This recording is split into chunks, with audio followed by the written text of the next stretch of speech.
have no idea what you're about. Tell me in a sentence who you are. I'm nobody. I'm a tramp, a bum, a hobo.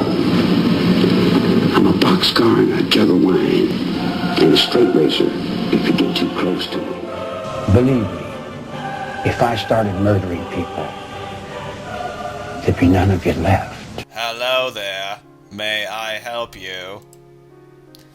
Staring directly in front of herself, the movements of her lips seem to break the silence rather than her words. However, it's the soft, measured voice that reminds me she's a being separate from the room itself.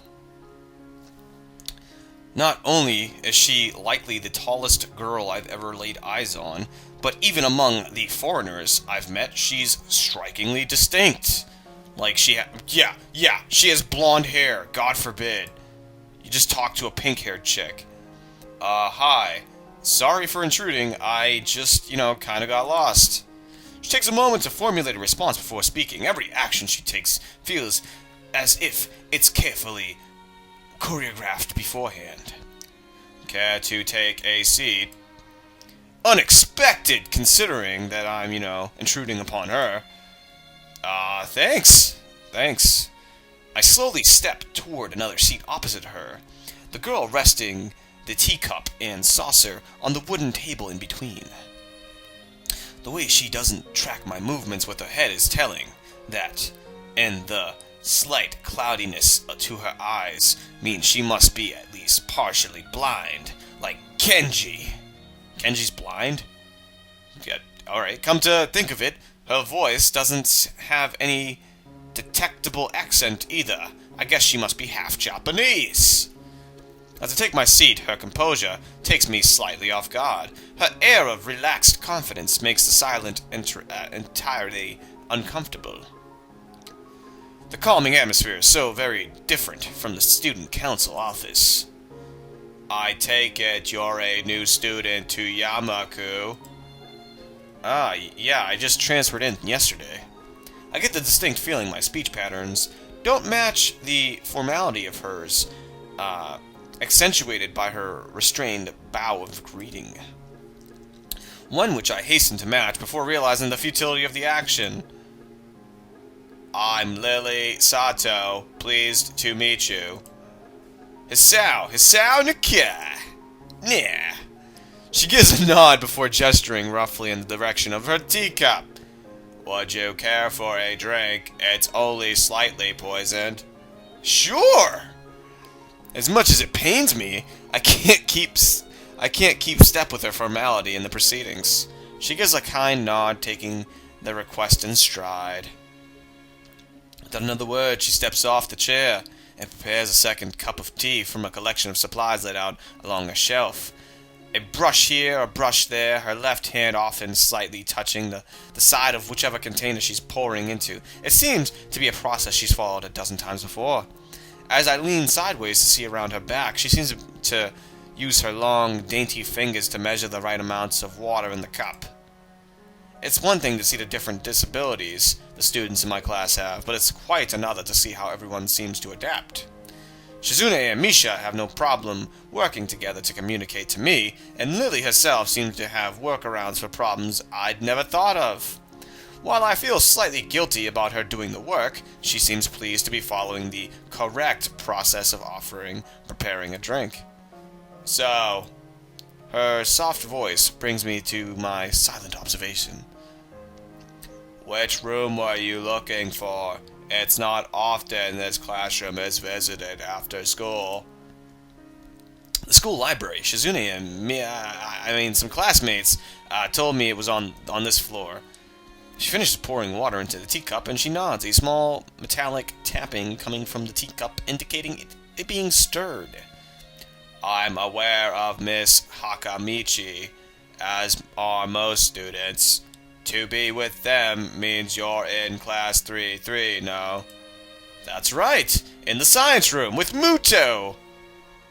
She gives a small giggle before setting down the teaspoon and slowly walking toward the table, teacup and saucer in hand. He's quite a character. I imagine you'll come to like him. Most do. Mostly. As she sets down the teacup, I gently take it and have a sip. I'm really more of a coffee person, but this seems to be a rather bad moment to bring it up. Nonetheless, the smell's quite nice. I hardly think it'd be hard to choke down. Choke it down. Thanks, Sato. It tastes really nice. She smiles and quickly lays her hand in front of her face. Lily, please, there's no need to be so formal. She says this in spite of her exceedingly well-bred speech.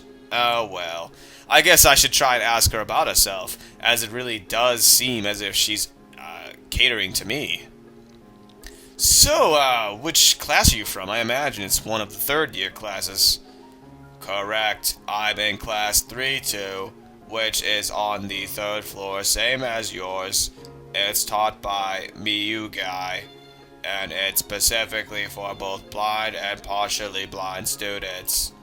I see. Sorry.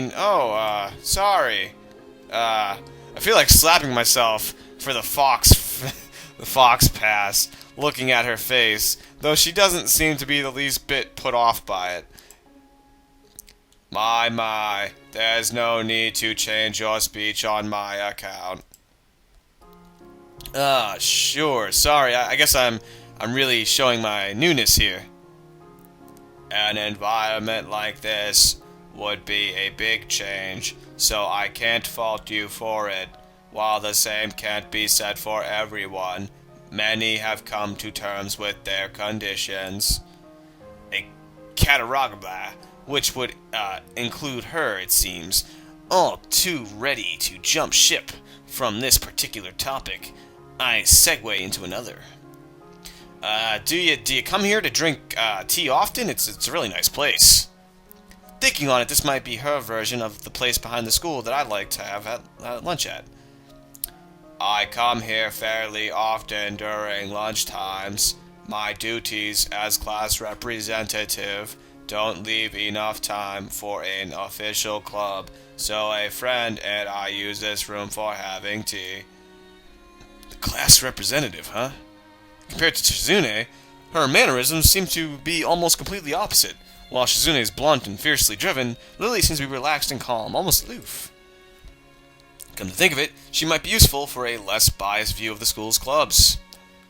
What kind of clubs are there to join? The more popular ones are the track and field club, which uses the field near the school during lunch times, the basketball club, and the book club in a room near the library. There are also numerous small ones too, such as the art and music clubs. At a time when I'm just wanting to get on my feet, rushing into a club right away seems slightly unappealing. I wonder if the school shares the same rules as my old one. Is it compulsory to join a club? It isn't, though it is encouraged.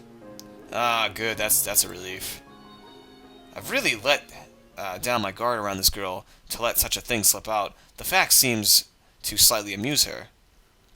Not wanting my tea to get cold, I finally start drinking it, as Lily does the same. As I look over the window over her shoulder, I notice the light coming into the room has a distinctly orange tint. Even here, time doesn't stand still. Time's gone quickly. Sorry. Right, she's blind. Of course she can't see the sun setting. Fuck! It just looks like the sun's starting to set. It seems to come as a surprise for her. I guess she must have lost track of time. Sorry, Hisao. I didn't mean to keep you from the library for so long. I quickly moved to ally her concern. No, it's okay. The library's still open, isn't it? She pauses and takes a moment to think on it. It's probably something I should have asked Shizune when I had the chance, but Lily seems to know in any case. True, it's open until 6:30 during weekdays. A quick glance to my watch confirms I have well enough time to get there. I might get going in that case. It's been nice talking with you, Lily. She smiles, gives a deep nod, and her hands still neatly folded on the table in front of her. It was my pleasure. Oh, come to think of it, shall I show you where the library is? I couldn't possibly ask for any more help. I should be able to find it all right. Well, unless my navigation skills fail me. Which they seem to have a habit of doing. It's alright. I was going to be talking to the librarian there in any case. I could introduce you. This gets better and better. It's probably hard to deny her offer. If you're sure, then that's great. That'd be great, thanks. As she stands up to follow me, she takes a hold of a straight, retractable cane that had been slipped into the handle of her bag on the floor. Compared to the cane the boy in my class had, Lily's looks much thinner and longer. Haha, this must be for support, whereas Lily's is for navigation. Together we had the peaceful room and enter the empty hallway on the way to the library.